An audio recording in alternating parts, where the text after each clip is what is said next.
Hello, my friends, and welcome to an episode of Personal Finance with Kara. With me, Kara.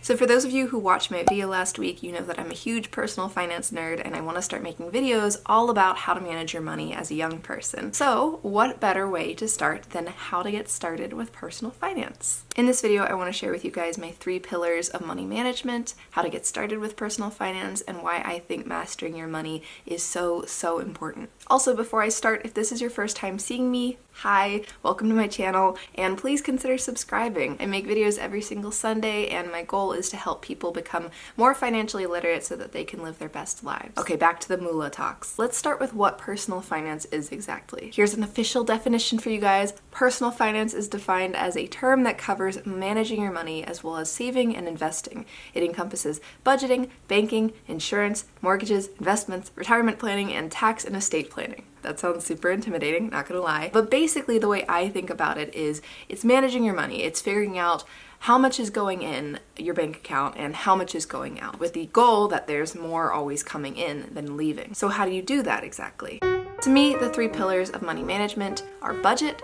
save, and invest. First is budgeting, which is basically just tracking how much you're spending every month and then trying to match that or align that with how much you want to be spending every month to meet your financial goals. Maybe you're spending way more on groceries or clothes than you can even afford, and budgeting can help you stay on track and make sure that you're spending money intentionally and you're putting enough money aside to save. Which brings us to our second pillar, saving. I think it's pretty universal knowledge that saving money is such a crucial way to build wealth, and it is so true. But not only is saving money really good for specific goals like trying to buy a house or traveling, but it's also really important for thinking about emergencies. So when saving, you'll want to save enough money to have some type of emergency savings fund, which people tend to have about 3 to 6 months of expenses in that emergency savings fund so that they can really easily tap into it if they ever lose their job or have some big expense that was unexpected. Something like that, it's really helpful to have. When thinking about personal finance and building your budget,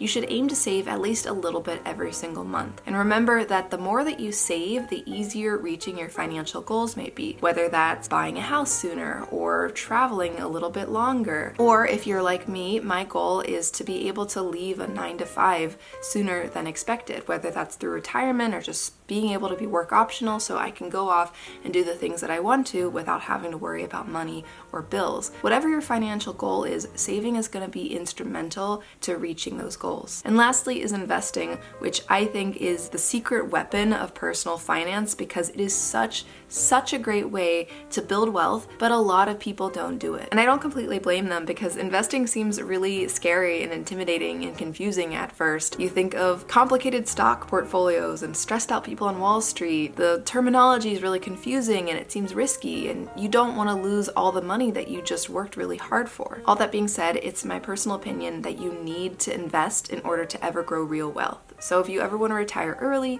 if you ever want to leave money aside for your kids, if you want to lower your chances of ever living paycheck to paycheck, you need to invest. And please note, I absolutely under no circumstance am talking about any type of day trading or risky investment crap that you see on TikTok or Wall Street Bets. None of that is good stuff. That's all just gambling, so don't listen to that noise. If you want good, consistent, steady growth, just put your money in low-cost index funds. I'll talk more about investing in another video, and I'll also leave some information in the description below if you guys are interested in learning more about low-cost index funds. But basically, throw your money in those really safe options, let them grow over time, and don't touch them. That is the key to investing and building wealth. Also, before I move on from talking about investing, I want to mention real quick that I think it's especially important for women and people of color to consider investing. I mentioned before that there's a lot of people out there who don't invest, and unfortunately a lot of those people are women and people of color. There's a major gender and racial investing gap right now, which only further exacerbates the wealth divide that's caused by wage gaps and other societal problems. By investing your money, you can help close these wealth gaps and possibly even lift others up by leveraging your future wealth. Okay,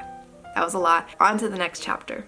Now that you know about the pillars of money management, let's get started on how to get started with personal finance. First off, you're going to want to make a budget. Track your expenses, see how much you're making, see how much you're spending, and then take that difference and save it and invest it. That's basically the habit and cycle that you want to get into. You want to figure out ways to keep on lowering your expenses, keep on raising your income. You want to build that emergency savings fund and then invest all the money that you have after you've built that emergency savings fund. That right there, my friends, is the secret formula to building wealth and having great personal finance. It's also helpful to think about what your financial goals are. What is the why behind what you're doing? Because a lot of this is going to require some hard work. It might require some sacrifice. It's definitely not impossible. It actually becomes really easy once you kind of get used to it. But I think it's really helpful to have some type of goal in mind. For me, that's, again, leaving the 9-to-5 in a way. It's just having options so that if I wanted to, if I no longer wanted to work at my current job, I could leave. I could go be an artist for a few years and make no money. I could go do volunteer work. I could go build a business. I could go travel for years on end. Being able to have that specific goal really helps drive me and motivate me so that I'm always improving my personal finance and I'm trying to make more money and save more money.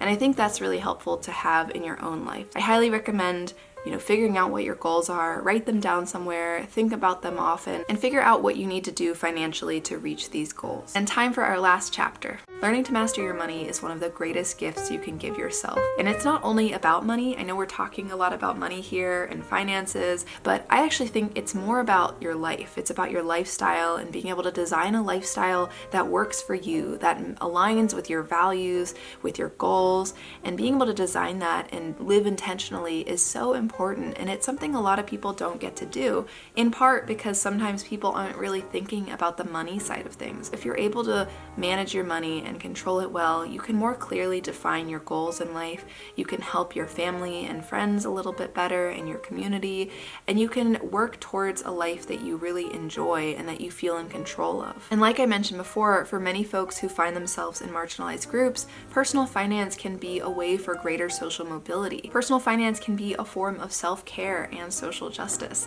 So get started today. Don't know, I sound like a salesperson there, but really, get started today. Like, don't hesitate, don't wait.